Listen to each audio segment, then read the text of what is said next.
All right, let's get right into it. We're going to talk about a movement that started with something that sounds almost noble, a vow of poverty, but it quickly spiraled into a dangerous revolt, one that shook the very foundations of the medieval church. This is the story of the Waldensians. To really get what was at stake, you have to see this through the eyes of the church. Listen to these words from Inquisitor Bernard. He didn't see a bunch of simple, misguided Christians. No, he saw crafty disruptors who were using deception and duplicity to tear the faith apart from the inside. That's a whole different level of threat. And that really brings us to the big question, doesn't it? I mean, how on earth do you get from a wealthy merchant giving away his money to follow the gospel all the way to a full-blown crusade against his followers? It seems like a massive leap. So let's unpack how it happened. To understand why the Church reacted so strongly, it helps to think of Waldensianism as what some call a proto-Protestant movement. What does that mean? It means they were one of the first major cracks in the unity of Christendom, planting dangerous ideas that would explode centuries later with the Reformation. See, we have to remember, in the medieval world, heresy wasn't just a difference of opinion. It was seen as a spiritual poison. A poison that didn't just endanger your soul, but that inevitably led to real-world chaos, violence, and the breakdown of society. It was a threat to everything, which made it a crime against both the church and the state. So, let's go back to the beginning. Where did all this start?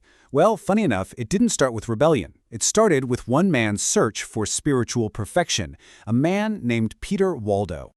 So, around the year 1170, Peter Waldo, this rich merchant from Lyons, reads the gospel and takes Jesus' words to the rich young man to heart, literally.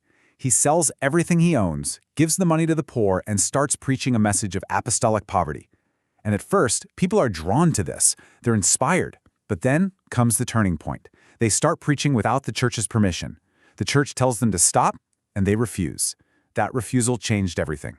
And that single act of defiance, that refusal to listen, was the spark that lit the fuse. Their movement pretty much instantly shifted from a simple call for poverty to an outright revolt against the teaching authority of the one true church. And at the absolute heart of this revolt was an idea the church knew was incredibly dangerous: Sola Scriptura, or Scripture alone.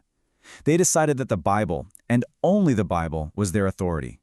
This sounds good to some people, but what it actually meant was throwing out 1,500 years of sacred tradition and rejecting the teaching office of the church, the magisterium, which Catholics believe was established by Christ himself. And once you reject the church's authority, well, the doctrinal errors start piling up.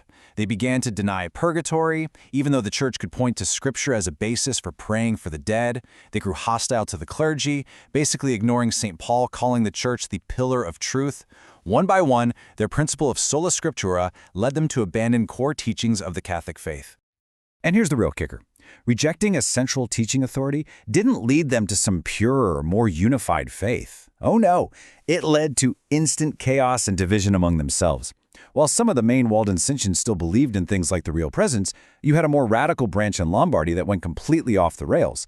They started reviving old heresies like Donatism and even called the Catholic Church the community of Satan. Without the magisterium to guide them, they just fractured. So the church is now facing a rapidly spreading spiritual disease, one that's threatening souls and destabilizing entire regions. It had to act. But this wasn't just some blind crackdown. This was a calculated, multi-step defense of the faith and of its flock. Look at the steps they took. First, they tried dialogue. They tried just telling them to stop their unauthorized preaching. When that failed, okay, step 2, excommunication in 1184. Then, the church got proactive, sending out its own preaching orders to counter the heresy. After that came the Inquisition, to investigate and bring people back to the faith. And only as the absolute last resort, when the heresy was causing public violence, was secular force even considered. And check this out. This part is just brilliant. The church's strategy wasn't just about condemnation, it was about conversion. Pope Innocent III had this masterstroke of an idea. He founded an order called the Poor Catholics, made up of, get this, former Waldensians. He decided to fight the heresy with its own weapons, authentic poverty and powerful preaching, but this time done correctly in full communion with the church. So, after all that, what's the lasting legacy of this whole revolt?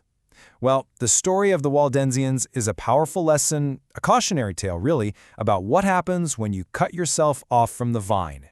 Because that core principle, Sola Scriptura, it's basically a blueprint for endless division. Once you throw out sacred tradition and the magisterium, you've lost the umpire. Everyone becomes their own pope.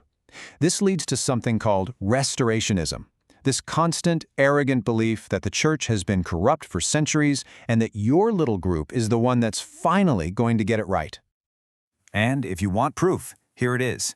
The Waldensian movement didn't restore the original apostolic faith. It just ended up being absorbed by the next big rebellion. In 1532, they officially adopted Calvinist teachings and became just another Protestant sect. Their rebellion didn't lead them back to Jerusalem, it just led them straight to Geneva. And that's the thought I want to leave you with. The Waldensians started with a sincere desire for a simpler, purer faith. But their story is a stark warning. When your personal search for purity leads you to rebel against the authority established by Christ himself, an authority that has guarded the faith for 1,500 years, what is the cost? The cost is unity. The cost is truth. And ultimately, the cost is communion with the very church you claimed you wanted to perfect.